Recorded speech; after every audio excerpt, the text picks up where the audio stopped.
Hey friend, it's Brandon Gustafson. Welcome back to the channel. In today's video, we're going to be getting into the topic of how to create and enforce a cell phone policy for your staff at an assisted living facility. If you have struggled with this or need some help with it, make sure you stick around for today's video.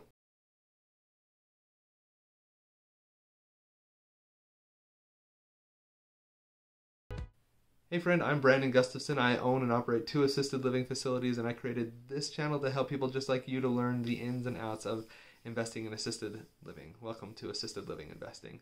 Before we get into the topic of how to create and enforce a policy for cell phone use at your facility for your staff, make sure you get down to the link below in the description, going to assistedlivinginvesting.net/calculator to get access to your free underwriting calculator to help you on your journey to reaching your investment goals in assisted living facility. Let's get into the topic again. We're talking about how to create and enforce a cell phone policy for your staff at your assisted living facility. This is something I was scouring some Facebook groups and things, trying to figure out content that's going to be helpful to you, and I kept seeing this as a recurring problem, where your staff at your assisted living facilities are on their phones all the time. And it's actually an issue that I've dealt with at my facility as well. And it's frustrating because you need your caregivers to be alert and aware of what's going on with your residents and providing the care that they need so that they have what they need. There are times, let's be honest, there are times at the facility where you have downtime and you've got your residents are taking naps or they're playing games and they don't need a lot of attention. And in those instances, it might be okay for a staff member to jump on their phone. As a rule for us, though, we like to say that it needs to be only in emergencies or familial situation. That's when they can be on their phone. And it absolutely cannot happen when they should be making meals or passing meds. Absolutely not with passing meds. You need your people to be alert and aware of exactly what is going on. When they are doing hands-on things with the residents, there is no exception. There can be it really needs to be a no tolerance policy when this is happening, because it can have such a negative impact on what you are doing as you're running your assisted living facility. So with all of that kind of context out there, I just want to make sure that that's clear, that when you're doing this, you need to be clear and clearly communicate this to your staff, that this is your policy. And I'm going to touch again really quick on the meds. The reason why this is a problem is they could be giving meds to the wrong residents, which is a huge error. You should not be doing that. They could also be misdocumenting meds that go to the residents as well. And so this is such an important piece of this in running an assisted living facility. You have to make sure that this piece is buttoned down. It is so crucial because you are dealing with medications that can be highly addictive, with narcotics and things of that nature. And you just have to be so careful with how you're handling those medications. So the solution that we're going to talk about here is kind of verbally communicating that and telling them, hey, I think you should be having at least a monthly staff meeting, if not more frequently. But in that staff meeting, you need to be going in and talking with them. Hey, we've seen that there's been an issue here with cell phone policy. If you have a specific staff member that is doing this, you might want to have a one-off conversation with that person. And then you're going to also kind of broadly share this with the rest of the team so that it doesn't feel like they're getting singled out. I would never single out a specific staff member in a staff meeting, though. Make sure that this is a one-on-one conversation. You're talking with them and communicating to them about the issue, the severity of it, and why it is so important that they are off their phones, especially at those key parts of the day where they need to be engaged with the residents and engaged in the task that they are doing. So communicating that is absolutely key, number one thing. Number two is I would create a policy for this. Your policy doesn't need to be anything extravagant or anything like that, but it needs to be clear, and you clearly communicate exactly what that policy is around cell phone use. Can they use them in the facility? Can they not? If they can, when is it? Is it only in time of emergencies? Can they do it for different reasons. You should not be having your resident or your staff members going and doing TikToks with the residents or things like that, unless that's the fill that you have at your facility and you have proper permissions in place. You shouldn't be doing that. You should be off the phones and caring and engaging with the residents one-on-one. And you need to have a policy that outlines everything there. And then kind of in addition to that, what I like to do is I create memos that summarize that policy. So the policy goes in the policy book.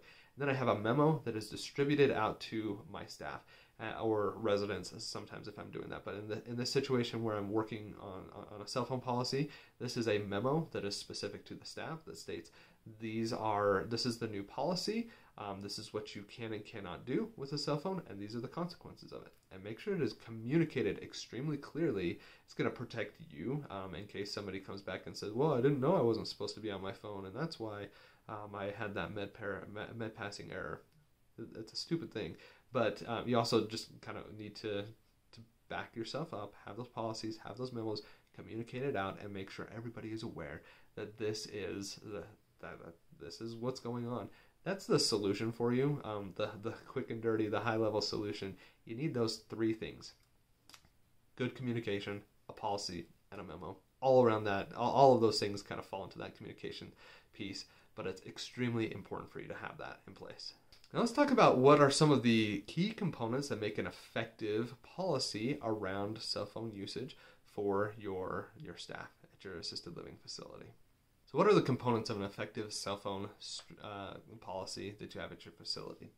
Number one is specific guidelines on when and where cell phones can be used during working hours. Are there spots where they can use it, where they can't use it? You need to be explicit in that with your policy. Next is rules regarding personal phone calls, text messages, and social media use while on duty. Can they have that? Can they not? Are there certain times when it's okay or not? You need to be explicit on that and put it in there. What is explicit? You really want to make sure you're communicating that to your people as well as you go through the process, so they know what the boundaries are and they know where it's at. People like to push boundaries as well, so I would maybe even restrict your boundary a little bit more in the policy to give you some added protection, and then know that they're going to go up against that boundary and maybe try to cross it a little bit, and it gives you kind of a little bit of a buffer room there as you go through that process. You want to have procedures as well for emergency situations where cell phone use is necessary. This could be an emergency at the facility. Maybe there's a fire or an evacuation that needs to happen, or it could be an emergency with your staff member's family. And they need to go and pick up a child from school or something along those lines. You want to make sure there are a few different ways to indicate when it's okay in an emergency situation to be on your phone, because you want to make sure that they are accessible to those that are in need when an emergency situation comes up. You don't want to be a hindrance there, and just make sure that things are covered correctly that way. And the next is going to be outlining the consequences of policy violations. So this could range from verbal warnings to written reprimands. So you want to make sure that it's clear to your staff, if you break this rule, this is what's going to happen. And you could have something like, hey, this is a written warning, and then you have 3 extra strikes, and then you're out, and then you are let go from the facility. You want to make sure that it is very clear and explicit what are the consequences of breaking these rules, so that they know what's going to happen to them, and then stick to it. You have to stick to those. But those are the 4 components, the 4 key components I'd put into a policy as you're creating that. You want to make sure you have all that in there. Now let's talk about enforcing the cell phone policy. So when you do this, you want to create and distribute a memo, as I talked about previously. There's been a new policy created around this, and now it's enforced, and you need to follow these rules and make your memo sound a little bit friendly. So that, especially if you're doing something like a cell phone policy, you don't want to come off as somebody that's hard and cold. Have a good positive attitude around it, but still communicate the thing that needs to be communicated, so that people can know what's going on and that it's clear. Next is to provide a cell phone policy form for your staff to sign, just stating that they understand and agree to the cell phone policy, and they're not going to break the rules. And that's going to give you some protection in the event that you let a staff member go, in the event that they are not in compliance with that policy that you have created. I would also suggest that you do some kind of training or a staff meeting where you're talking about this. And you might need to do this on a regular basis, monthly, quarterly. You're going to make sure you're getting in front of your people and communicating to them that this is the policy. You need to follow it and follow the rules, or else there will be consequences if you choose not to follow them. So in addition to those staff meetings, you also are going to want to provide regular quick reminders to people. Hey, just want to remind you we have that new cell phone policy. Make sure you're doing the right thing. Or you see somebody on their phone, give them a little bit of a buffer, especially in the beginning of creating that policy. Hey, just want to quickly remind you, make sure you're not doing that. If you have a specific staff member that's a problem, you might want to have some extra conversations and things with them as well. In addition to that, you're going to want to create some kind of a way for people to report these types of incidents. This could be a comment box. You could create an anonymous Google survey for people, for your staff to go in and do things. If you want to know who it, kind of handle that how you want that to be handled, but you want to make sure that it's clear to them what how to communicate issues like that, so that you can then investigate and address them as needed. You also don't want to just assume that just because a staff member told you that another staff member was on their phone, that they actually were. You want to investigate that and kind of dive deep into it and make sure that it's not creating a bad culture, and just show that you trust them and that you are going through a process with every single person. Nobody's getting special treatment or anything like that. You're kind of helping them out through that process. And you have got to be consistent as you do this, as you implement this process, implement this policy, and apply punishments and things like that. You have to be consistent with all staff. There's no special treatment for anybody. You have to be consistent with everything that you're doing. Otherwise, it just is going to go downhill. You absolutely just have to be consistent and not play favorites with anybody. Next, we're going to talk a little bit about balancing compassion and compliance. So in situations where it's an emergency situation, you need to just kind of be aware of that. And if it's somebody that just like really struggles with it and has for a long time, and they're the reason you're creating this policy, you want to kind of give them a little bit of leeway and work with them and help kind of coach them up through the process and make some improvements. You have to be compassionate, but you also still have to make sure that there is compliance, especially if they're doing this during med passes or meal times or things like that, when they absolutely should not be on the phone.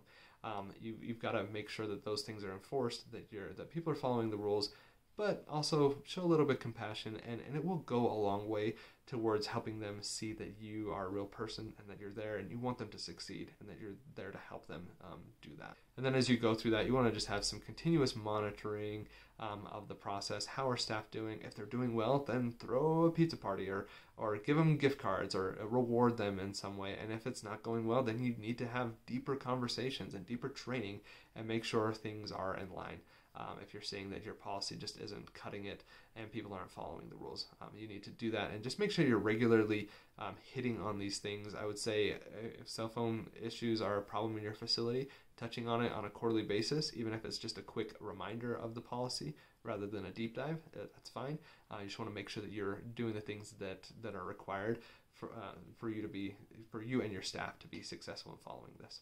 Let's recap what we've been talking about here in this video. We've been talking a lot about creating a policy, creating and enforcing a policy specifically around cell phone usage with your staff. This is a problem I see all the time with people, so you want to make sure that you're kind of getting deep into this. We talked about the key components here of doing this, how to communicate it out to your staff.